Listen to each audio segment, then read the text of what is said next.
Welcome all, this is Mansi and today we will start part 2 of nutrition in plants and animals. If you haven't seen first part, you can check it in the description box. So let's start the session. In previous session, we have talked about photosynthesis in plants.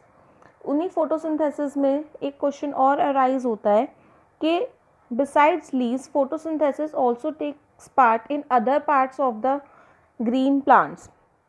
ज़रूरी नहीं है कि photosynthesis सिर्फ leaves में हो. जब leaves capable नहीं होती हैं फ़ोटोसिंथेसिस की प्रोसेस को कैरी आउट करने के लिए, तो उस प्लांट की दूसरी जो पार्ट्स हैं उसके अंदर फ़ोटोसिंथेसिस की प्रोसेस आगे कैरी आउट होती है. जैसे कि डेजर्ट प्लांट हो गया. डेजर्ट प्लांट की जो लीव्स होती हैं उसमें स्पाइंस और स्केल्स होते हैं, मतलब उसमें कांटे होते हैं. वो जो लीव्स हैं वो अपने आप को कांटों में, स्पाइंस में डेवलप कर देती है. क्यों करती है? बिकॉज वो लॉस ऑफ वाटर, रेस्पिरेशन की प्रोसेस में उसमें कम पानी निकले, कम पानी जाए जब वो ट्रांसपिरेशन करे. These plants have green stems to carry out photosynthesis. अब यही प्लांट्स जो होते हैं इनकी ग्रीन स्टेम्स होती है जो आगे फोटोसिंथेसिस की प्रोसेस को कैरी आउट करती है. Next is algae. आपने जगह जगह ग्रीन कलर के पैचेस देखे होंगे पॉन्ड्स में और स्टेगनेंट वाटर बॉडीज़, मतलब कि जहाँ पे कहीं पे भी पानी इकट्ठा हो जाता है उसके सरफेस के ऊपर आपने ग्रीन कलर के पैचेस देखे होंगे. ट्री की बाग के नीचे पैचेस देखे होंगे ग्रीन कलर के. ये सारे एल्गी होता है. अब ये एल्गी ग्रीन कलर का होता है, तो ये ग्रीन कलर का इस वजह से होता है बिकॉज इसके अंदर भी क्लोरोफिल होता है और ये क्लोरोफिल एल्गी के लिए फोटोसिंथेसिस की प्रोसेस को भी कैरी आउट करता है. नेक्स्ट इज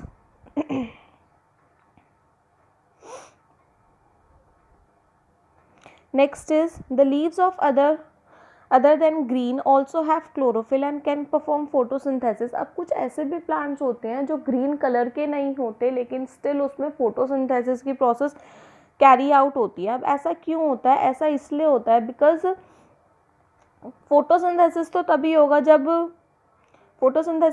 होगा जब क्लोरोफिल होगा प्लांट के अंदर प्रेजेंट. लीव्स के अंदर या फिर प्लांट में कहीं पे भी क्लोरोफिल होगा तभी फोटोसिंथेसिस की प्रोसेस आगे कैरी आउट हो पाएगी. तो क्या होता है कि ऐसे कुछ प्लांट्स होते हैं जो रेड, ब्राउन या फिर और भी अलग अलग कलर के पिगमेंट ना उसके ग्रीन कलर को मास्क कर लेते हैं, मतलब ग्रीन कलर को ढक देते हैं.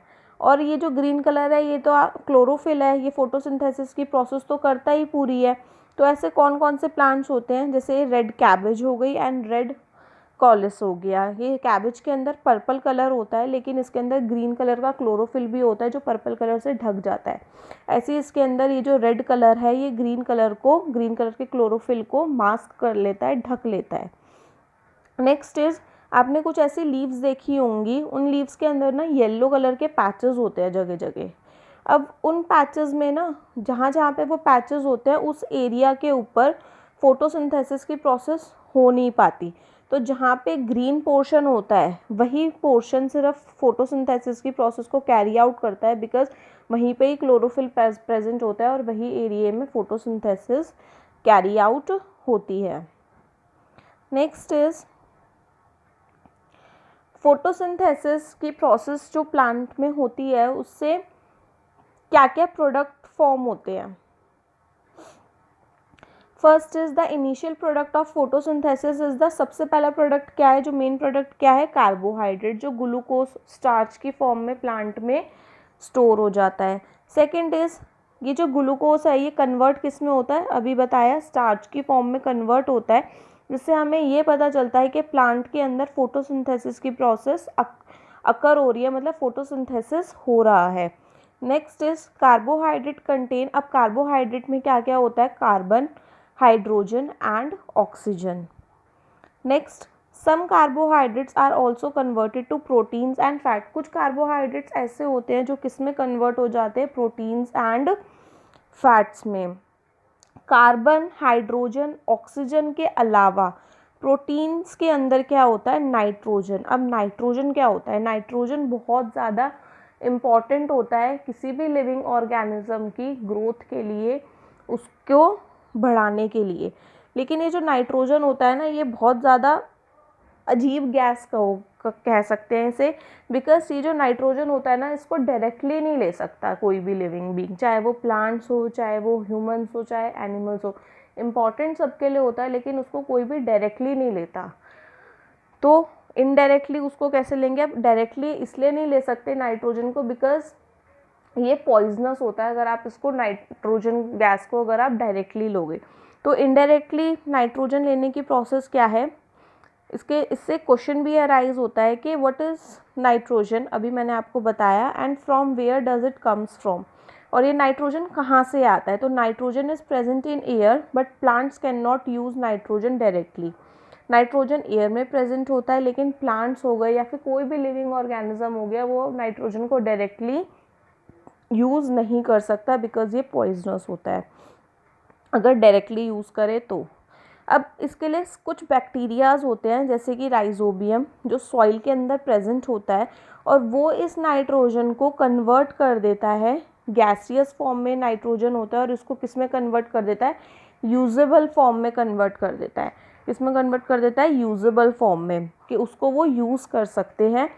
अब वो यूज़ कैसे होता है? जो राइजोबियम है, राइजोबियम क्या करता है? कोई भी मैटर हो गया, डेड एंड डिकेइंग कोई भी मैटर हो गया, कोई भी लिविंग बीइंग हो गया, या फिर प्लांट्स हो गए रॉटन, इन सब में राइजोबियम बैक्टीरिया लग जाता है, और ये राइजोबियम और ये जो बैक्टीरियाज होते हैं, ये इसको सड़ा देते हैं, इसको रॉट कर देते हैं, और ये सारा फिर सॉइल में ही एंड में मिक्सअप हो जाता है। तो ये नाइट्रोजन वापस सॉइल के पास चला जाता है, और ये सॉइल से फिर क्या होता है कि जो प्लांट्स होते हैं उनकी रूट्स एब्जॉर्ब कर लेती हैं नाइट्रोजन सॉइल में से। रूट्स जो होती है प्लांट की, वो एब्जॉर्ब कर लेती है, उससे पूरे प्लांट आता है, और उसी प्लांट को हम लोग भी यूटिलाइज करते हैं। तो इस तरीके से प्लांट्स को भी नाइट्रोजन मिल जाता है, और जितने भी लिविंग ऑर्गेनिजम्स हैं उनको भी नाइट्रोजन मिल जाता है। I hope this is clear to you.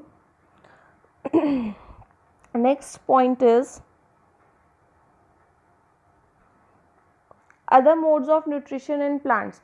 अब एक मोड तो ये था कि हाँ, प्लांट फोटोसिंथेसिस की प्रोसेस से अपना खाना बनाते हैं, लेकिन कुछ ऐसे प्लांट्स होते हैं जो अपना खाना खुद नहीं बना सकते, वो दूसरों के ऊपर डिपेंडेंट होते हैं। तो उसके अंदर इनके 2 मोड्स होते हैं न्यूट्रिशन के प्लांट्स में। First is heterotrophic and second होता है इंसेक्टिवोरस प्लांट्स होते हैं। तो फर्स्ट हम हेट्रोट्रॉफिक के बारे में जानते हैं।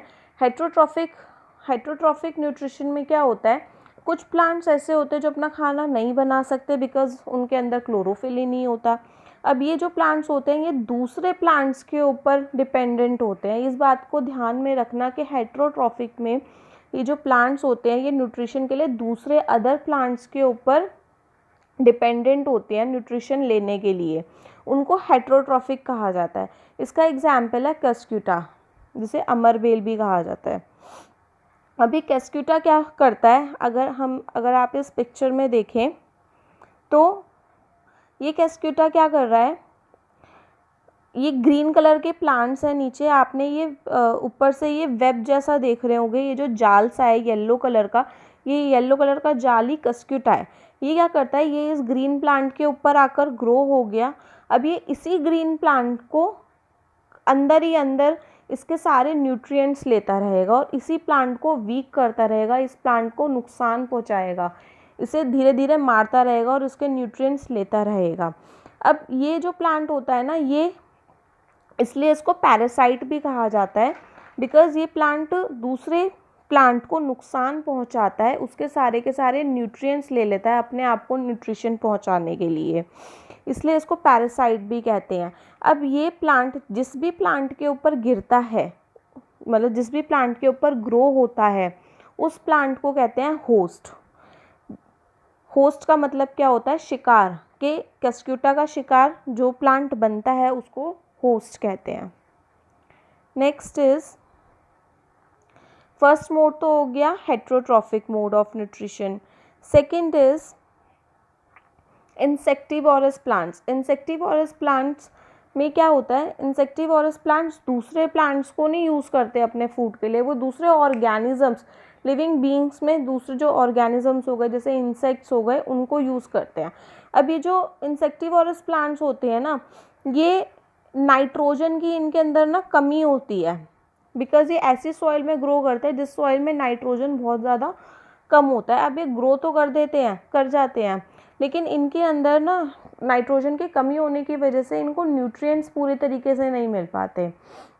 तो ये अपने उस न्यूट्रिशन को पूरा करने के लिए क्या करेंगे, जैसे कि इसका एक एग्जाम्पल है ये पिचर प्लांट। पिचर प्लांट क्या करता है, इसकी लीफ होती है, ये लीफ अपने हिसाब से अपने आप को मॉडिफाई कर लेती है और ये लिड का काम करती है, एक तरीके से कैप का काम करती है। ये जो लीफ होती है ये अपने आप ओपन हो सकती है, क्लोज हो सकती है। इतना ये जो माउथ होता है इसको ओपन और क्लोज ये अपने आप कर सकती है। इसके अंदर अगर हम नीचे जाएं तो अगर हम इसमें और नीचे जाएं तो इसमें क्या होता है कि अंदर जब आप जाओगे तो उसमें बहुत हल्के हल्के हेयर्स होते हैं, पॉइंटिंग हेयर्स होते हैं, रेशे होते हैं। उससे क्या होता है, जब भी इसके अंदर कोई भी इंसेक्ट अंदर जाता है, पहली बात तो उसका स्ट्रक्चर ऐसा होता है, वो स्ट्रक्चर की वजह से वो नीचे गिर जाता है। उसके बाद जब वो नीचे गिर जाता है ना, तो हेयर्स की वजह से वो ऊपर नहीं आ पाता और एकदम से ultimately falls to the bottom of the leaf, और एकदम से लीफ के बिल्कुल बॉटम में चला जाता है, नीचे की तरफ चला जाता है। अब जैसे ही वो नीचे जाता है ना, तो बॉटम में क्या होता है, डाइजेस्टिव जूसेस होते हैं इस प्लांट के। अब वो डाइजेस्टिव जूसेस क्या करते हैं, इस प्लांट जो इंसेक्ट इसके अंदर गिरा होता है उस डाइजेस्टिव जूसेस को, इधर जो इंसेक्ट गिरा होता है वो डाइजेस्टिव जूसेस उस इंसेक्ट को पूरी तरीके से अंदर ही अंदर डाइजेस्ट कर लेते हैं। और इस तरीके से ये जो इंसेक्टिवोरस प्लांट्स होते हैं ये सारे के सारे अपना न्यूट्रिशन ऐसे लेते हैं। जैसे पिचर प्लांट हो गए, वीनस फ्लाई ट्रैप हो गए, ये सब इसके एग्जाम्पल हैं। तो 2 मोड्स आई होप आपको क्लियर होंगे, heterotrophic modes and insectivorous plant, ये दोनों ही तरीके होते हैं। और थर्ड मोड फोटोसिंथेसिस की प्रोसेस तो होती ही है प्लांट्स में।